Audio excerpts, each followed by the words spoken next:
उत्तर प्रदेश के एक छोटे से गांव रामपुर में हर साल की तरह जेठ की दोपहरी आग बरसा रही थी।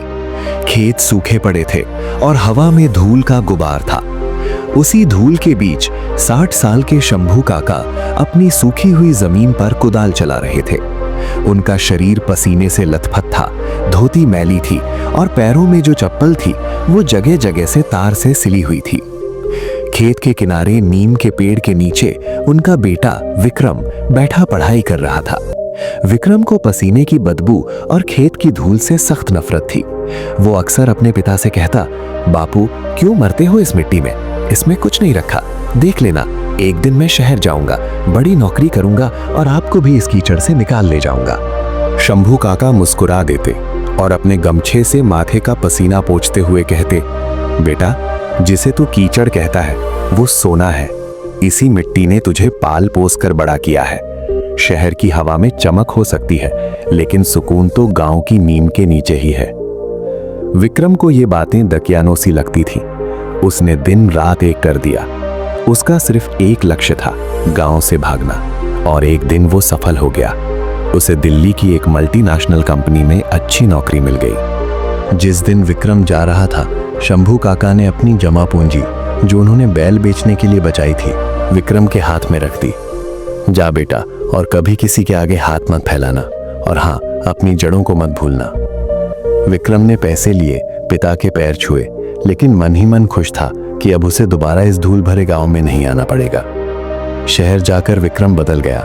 एसी ऑफिस, ब्रांडेड कपड़े, वीकेंड पार्टी और पिज्जा बर्गर। गांव की यादें धुंधली पड़ने लगी। शुरू में वो हर महीने पैसे भेजता और फोन करता, फिर काम का बहाना बनाकर फोन कम हो गए और पैसे, बापू तो गांव में है, उन्हें क्या खर्चा, सोचकर उसने पैसे भेजने भी कम कर दिए। उधर गांव में अकाल पड़ गया, बारिश नहीं हुई। शंभू काका की फसल बर्बाद हो गई। साहूकार का कर्ज बढ़ता जा रहा था। शंभू काका ने विक्रम को फोन किया, बेटा फसल खराब हो गई है, साहूकार तंग कर रहा है, कुछ पैसे होते तो। विक्रम ने झुंझलाते हुए कहा, बापू मैंने अभी नई कार की ईएमआई शुरू की है, अभी पैसे नहीं है। आप वो जमीन बेच क्यों नहीं देते, वैसे भी वो बंजर ही तो है। शंभू काका के हाथ से फोन छूटने ही वाला था। जिस जमीन को उन्होंने मां की तरह पूजा, बेटा उसे बेचने की बात कर रहा था। उन्होंने चुपचाप फोन काट दिया। उस दिन के बाद शंभू काका ने कभी पैसे नहीं मांगे। उन्होंने मजदूरी शुरू कर दी, दूसरों के खेतों में, ईंट भट्टों पर। बोड़ी हड्डियों को निचोड़कर वे अपना पेट पालने लगे, लेकिन बेटे को खबर नहीं होने दी। 3 साल बीत गए। विक्रम को कंपनी से बड़ा प्रोजेक्ट मिला था जिसके लिए उसे विदेश जाना था। जाने से पहले उसे अपनी पुश्तैनी जमीन के कागजात सही करवाने थे ताकि वो उसे बेचकर शहर में एक फ्लैट बुक कर सके। वो अपनी चमचमाती कार से गांव पहुंचा। गांव की सड़कें आज भी वैसी ही थीं, टूटी और धूल भरी। वो घर पहुंचा। घर की हालत देखकर वो दंग रह गया। जिस घर को वो पक्का छोड़कर गया था, आज उसकी छत टूटी हुई थी। आंगन में शंभू काका बैठे थे। 3 साल में वे 10 साल बूढ़े लग रहे थे। गाल धंस गए थे, आंखें कमजोर हो गई थी। विक्रम को देखकर उनकी आंखों में चमक आ गई। वे उठने की कोशिश करने लगे। अरे विक्कू, तू आया है, तूने बताया नहीं। विक्रम ने दूर से ही कहा, हाँ बापू, थोड़ा काम था, मुझे ये जमीन बेचनी है। मैं आपको शहर ले चलूंगा, वहां एक छोटा कमरा किराए पर दिला दूंगा। यहाँ रहकर क्या करोगे। शंभू काका की मुस्कान गायब हो गई। उन्होंने कुछ नहीं कहा, बस इतना बोले, हाथ मुंह धो ले बेटा, मैं खाना लगाता हूँ। शंभू काका ने चूल्हा जलाया। घर में सब्जी नहीं थी। उन्होंने सिलबट्टे पर नमक और मिर्च की चटनी पीसी और मोटी मोटी रोटियां सेकी। विक्रम डाइनिंग टेबल की जगह टूटी खटिया पर बैठा। उसके सामने स्टील की प्लेट में वही सूखी रोटी और चटनी थी। उसे गुस्सा आ रहा था। बापू, कम से कम आने की खबर सुनकर तो सब्जी मंगा लेते। शंभू काका ने सिर झुका लिया। बेटा, साहूकार ने सब ले लिया, बस ये घर बचा है और वो खेत जिसे तू बेचने आया है। विक्रम ने अनमने ढंग से रोटी का एक टुकड़ा तोड़ा। जैसे ही उसने कौर मुंह में डाला, उसे एक अजीब सा स्वाद आया। ये स्वाद गरीबी का नहीं था, ये स्वाद उस मेहनत का था जो उसके पिता ने इस उम्र में की थी।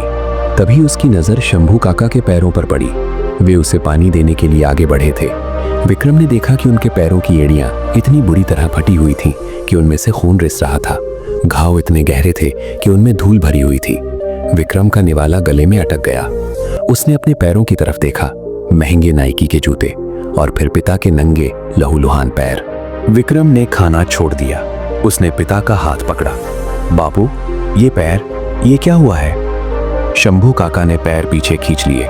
कुछ नहीं बेटा, खेत में काम करते वक्त हो जाता है, तू खाना खा।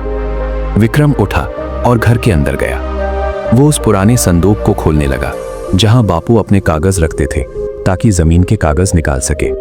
संदूक में उसे एक पुरानी डायरी मिली। उसने उसे खोला। उसमें हिसाब किताब लिखा था। 10 जनवरी विक्को की इंजीनियरिंग की फीस के लिए बैल बेचे। 15 मार्च विक्को के शहर के खर्चे के लिए खेत का दक्षिणी हिस्सा गिरवी रखा। 20 जून आज की तारीख। विक्को आ रहा है। साहूकार से 50 रुपए उधार लिए ताकि उसके लिए थोड़ा दूध ला सकूं। विक्रम सन्न रह गया। दूध, उसने देखा कोने में एक गिलास दूध ढका रखा था जिसे शायद शंभू काका ने खुद भूखे रहकर उसके लिए बचाया था। विक्रम की आंखों के सामने अंधेरा छा गया। जिस पिता को वो गवार और बोझ समझता था, उस पिता ने अपनी हड्डियों का चूरा करके उसे अफसर बनाया था। और बदले में वो क्या लाया था? उस जमीन को बेचने के कागज जो उनके पिता की आखिरी उम्मीद थी। वो बाहर भागा। शंभू काका अपनी फटी एड़ियों पर हल्दी लगा रहे थे। विक्रम दौड़ कर गया और पिता के चरणों में गिर पड़ा। वो उन फटे हुए खून से सने पैरों को अपने आंसुओं से धोने लगा। बापू, मुझे माफ कर दो। मैं अंधा हो गया था। मैं भूल गया था कि मेरी इस ऊंची इमारत की नींव इन्हीं फटे हुए पैरों पर टिकी है। शंभू काका घबरा गए। अरे बेटा, क्या कर रहा है? तू साहब है, तेरे कपड़े गंदे हो जाएंगे। विक्रम रोते हुए चिल्लाया, भाड़ में गए कपड़े और भाड़ में गई वो नौकरी जो मुझे अपने बाप का दर्द न दिखा सकी। नहीं बेचनी मुझे जमीन, ये जमीन मेरी माँ है। उस रात विक्रम सो नहीं पाया। उसने फैसला कर लिया था। अगले दिन उसने शहर फोन किया। सर, मैं विदेश नहीं जा सकता। मेरा प्रोजेक्ट अब मेरा गांव है। विक्रम ने अपनी सारी जमा पूंजी निकाली। सबसे पहले साहूकार का कर्ज चुकाया और जमीन छुड़वाई। फिर उसने अपनी इंजीनियरिंग और मैनेजमेंट की पढ़ाई का इस्तेमाल खेती में करने का सोचा। उसने गांव में ही ऑर्गेनिक फार्मिंग, जैविक खेती का काम शुरू किया। उसने गांव के युवाओं को जोड़ा।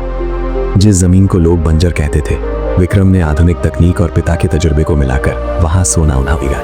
आज विक्रम सूट बूट में नहीं बल्कि कुर्ते पजामे में ट्रैक्टर चलाता है। एक शाम फसल लहरा रही थी। शंभू काका खेत की मेड़ पर बैठे थे।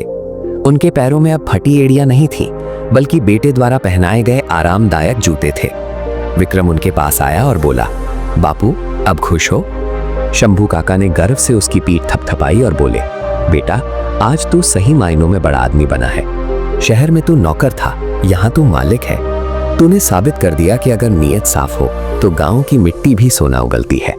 दोस्तों, ये कहानी सिर्फ विक्रम की नहीं है, ये हम सबकी है जो सक्सेस की दौड़ में अपनों को पीछे छोड़ देते हैं।